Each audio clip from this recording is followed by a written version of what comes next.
Hello everybody, welcome back to the Homestead. My name's Amanda and I'm here to talk to you about prepping for winter.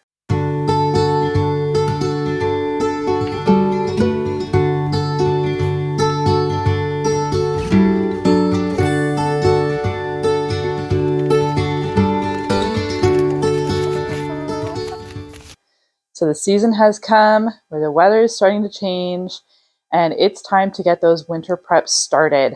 And if you haven't done so, then it's time to get going. So redundancy is one of the primary rules of preparedness. It is having a backup for your backup.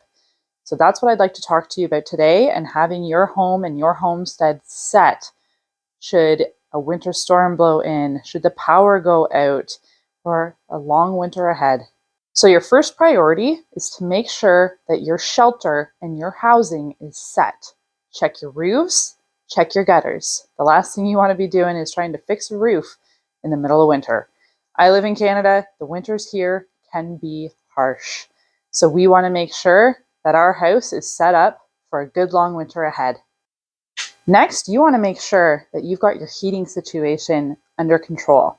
So for us, we have a furnace, but behind that, I also want something else.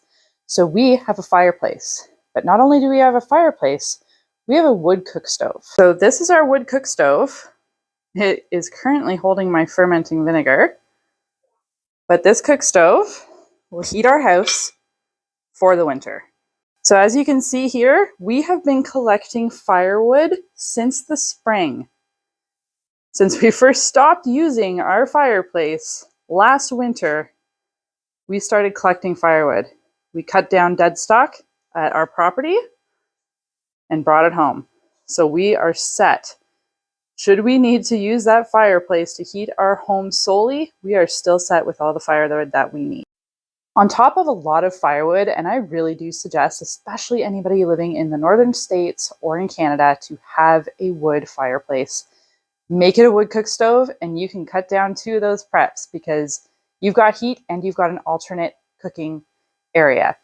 So, but on top of that, you're going to want to make sure that you have lots of blankets, sleeping bags. The power goes out, you guys are going to want to be warm, so make sure you have those things available. So speaking about alternative modes of cooking, I also make sure that all of our propane tanks are filled up. So these guys get filled up. We have 3 of them and they are filled up before winter. I also have a bunch of the little propane tanks and we use them for the little cook stove. Normally we use it for camping, but if we need it, we're set up. So next, you are going to want to make sure that you have a lot of shelf-stable food. I do a lot of canning, and because I don't have a lot of freezer space, I also don't want to be reliant on a freezer, so I make sure that I can a lot of meat. Going into hunting season, I'm hoping that I get a bear and a deer, and all of that meat will be canned up and added to our storage here. Now, this is only about half of my canning. I also have a dehydrator, and I make sure that a lot of our food is also dehydrated. That way it's shelf stable and I'm not relying on our freezer should the power go down. So next we're going to talk about water storage. So you need 4 liters per person per day. We normally have quite a few rain barrels, but in the winter those will freeze. So we make sure that we have extra water stored in our basement just in case we need it during the winter, which one winter we did because we had a flood in our basement and we had to have our water shut off. So we used some of these bottles of water. So every now and again when I'm at the store, I'll just pick up an extra bottle of water and bring it down here just to have for storage. So now that you've looked after your shelter, your heating, your food, your alternate cooking source, and your water, you're also going to want to take a look at your toiletries, your candles, and your medical supplies. So you're going to just want to go through your medical supplies, see what's there, take an inventory. What are you missing? What's expired? What do you need to get more of? What do you think you'll need in the future? Do you have prescriptions that you can renew? So just take a look at what you've got going on there and make sure that you are stocked up so that you don't have to do any late night runs to the drugstore and find out that maybe they're not in stock. So just take a look at what you've got there and stock up on it. Candles are great to have around but I also love to have a flashlight in each room. I've got 2 kids. Those flashlights go missing all the time. So I like to make sure that I can go find those flashlights, and then we're going to put them in each room in a spot that we can reach and a spot that's easily found. In case the power goes out and it's dark, I want to be able to go grab a flashlight right away. I don't want to be fumbling, finding matches and a candle and all that.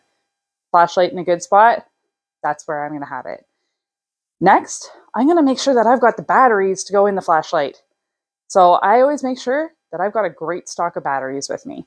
So we always stock up on AA's and AAA's, and that's typically what our flashlights take. If your flashlights take something else, make sure you have those batteries put aside. So next up is seeds. So I do a lot of my own seed saving, but I also buy a lot of seeds. So I mentioned in my last video, I really need to organize my seeds. I need to go through them. I need to figure out what I need, what I have lots of. And then I'm going to do my seed ordering.